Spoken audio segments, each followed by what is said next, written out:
I'm compelled to look at those two teams relative to one another, Mac. Like, how big of a berth do you see between that top seed and the second seed? I think there's a significant gap of separation between 1 and 2. And it all starts with do right and kill everything. Shouts out to Drake. Picking up what I'm putting down. No question. I mean, because of his production and progression, I think seeing where the Patriots currently are sitting, you like their chances because of their quarterback and how consistent he's been over the number 2 team in the Denver Broncos, and some concerns that we've seen with Bo Nix. And these are not major concerns. It's just sometimes the efficiency or the smoothness of the passing game hasn't really been there. And then when you look at in totality the pass catches that have evolved for Drake May, they've become more reliable playmakers. You know, we talked about Kyle Williams. We talked about Keyshawn Butte. They still got Hunter Henry, who's a high-level tight end in my opinion. You still got Stephon Diggs. And then journeyman Mac Hollins has emerged. When you look at the passing game for the Denver Broncos, you have a few different players sprinkled in there, but the consistency hasn't been there like it's been for Drake May, a la the MVP-like numbers that we're seeing from Drake May. It's the difference between winning because of the quarterback and winning with the quarterback. I won't say in spite of the quarterback, because Bo Nix has been better than that, but if you're looking at one relative to the other right now, it's an obvious advantage for the Patriots. What do you see when you look at those roads ahead, if we could take another look at that, Emery, because it all comes down to who you're going to play and when you're going to play them. And which offense can you trust? You can trust New England's offense more so than you can trust Denver. Offense, can you run the football? That puts the Buffalo Bills in the crosshairs. Can you be consistent? That puts the Baltimore Ravens in the crosshairs. Can you play winning special teams? That puts the Jets in the crosshairs. And can you not allow a bad team confidence? That puts the Miami Dolphins in the crosshairs. So I like the Patriots test moving forward. We saw the Broncos tend to allow the Commanders to hang around, and they've done this before. The Giants had a big lead against these same Broncos. So their road ahead with Green Bay, Jacksonville is a lot tougher. For playoff caliber. Exactly. So it's significantly tougher to when you can't even trust your offense. We've seen the Patriots, in my opinion, kind of look like how that 1985 Patriots team played, where they lost to the Dolphins, they lost to the Raiders, they lost to the Bears earlier in the season. Now, they got revenge in the playoffs versus the Dolphins and the Raiders, but they obviously lost to the Bears 46-10 in the Super Bowl. But this team plays like that.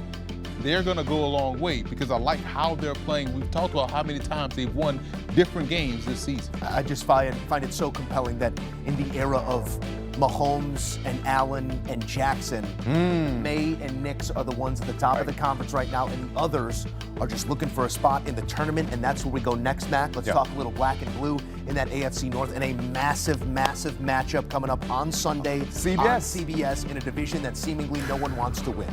6-6, the going rate, and according to our friends at FanDuel, the Ravens favorites to get it figured out. The Steelers, your Steelers, Mac, a little bit dinged right now, and coming off of that performance, it's hard to be confident about them, but it's all right there in front of them. It is. 2 meetings with the Ravens, including Sunday on CBS. I mean, when you look at the fans in Pittsburgh, they feel some type of way, but they would be smiling from ear to ear if the Steelers go out and take care of their business. And the one luxury with the Pittsburgh Steelers in this matchup, Pittsburgh's last performance was bad. But the same can be said for the Baltimore Ravens as well.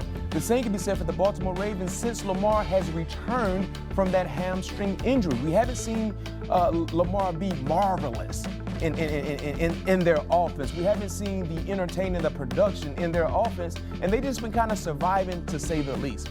But this game is very, very important, but I don't think it would be the final say-so in terms of who wins this division, because they will see each other in a matter of a few weeks after this outing on Sunday. So this is the first litmus test for both teams in terms of trying to create separation from the rest of the pack. But you don't want to mess around and be sleeping at the wheel, because this game could be a major turn in terms of if you get the division or if you don't. Or you might mess around and allow the Cincinnati Bengals, who's been straddling around, get into this conversation. It's interesting. Because now with Joe Burrow back in the fold, And seeing what they did last week, they have a fighting chance. They have a very, very important game against Buffalo. But the Cincinnati Bengals is a team none of us are talking about because we feel like they were dead in the water months ago. But because of the uncertainties with the Pittsburgh Steelers and the Baltimore Ravens, now you have to kind of look over your shoulder a little bit, especially if they win this week, already having a game in hand on the Baltimore Ravens, and you already split the series with the Pittsburgh Steelers, Cincinnati becomes potentially a player in the AFC North. You talking tie? You talking Too soon for that. You're talking that's Cincinnati would love a tie because you're going to have a 7-6 team. Yeah. You're going to have a 6-7 team. Yeah. It's still going to be a handful of games behind. It feels like, if anything, maybe again too little, too late for the Burrowless Bengals. Now with Burrow back, how much hope is there really there? Not much, unless you can tell me I'm going to get the same defensive effort from Cincinnati that we saw against Baltimore. Yeah. If you can promise me that, we know they have the offense to really put points up on the board. It's a schedule. Therein lies the problem. Can they play consistent defense against Baltimore again, against Josh Allen? And therein lies the question. And they'll get tested by the Cardinals too, because Jacoby Brissett and how they play on both sides of the ball they play very Cincinnati Bengals-like. Man, you get these next two. That's what I'm saying. So These next two. Right. So therefore, can they put together another defensive effort? Because therein lies the biggest question with Cincinnati. It's the defense. They will need help for sure. But if you're Cincinnati, number one, you take care of your business. But you need chaos to happen. And the luxury they have at their disposal, Baltimore and Pittsburgh will play each other twice within the next month. Yeah. And you still have another game against the Baltimore Ravens as well. So all I'm saying is, once upon a time, we felt like there's no way in the world we could consider the Cincinnati Bengals winning this division. Well, right now we're living in a world where we might potentially have to consider that, especially after Sunday. We have to see. So let's call it 2, maybe 3 teams in the mix there in the AFC North. In the AFC South, there are 3 live sides after Indy has come back to the pack. The Jags, I mean, they just keep on at their own pace right now. And you have a Texans team that might have the best unit in all of football. That Texans defense, what is it? They look like what they hunt. They look like what they hunt. They certainly do, and they are quite the hunter group right now. Mac, when we look at the South, if you had to power rank those 3 teams, and I know game in hand up front, Yep. Jags have the tiebreaker also over the Colts. Texans are the ones that need a couple things to happen out in front of them. But in terms of if you had to put those teams into a playoff bracketing right now, who would you feel most comfortable about making an impact there? It's the Houston Texans. I think if you look at this in a small set of lenses and just say who's playing the best football out of those top 3 teams in the AFC South, I think we all would say right now it's the Houston Texans. They're in the midst of a 4-game winning streak. They were able to win ball games without their star quarterback because of their defense.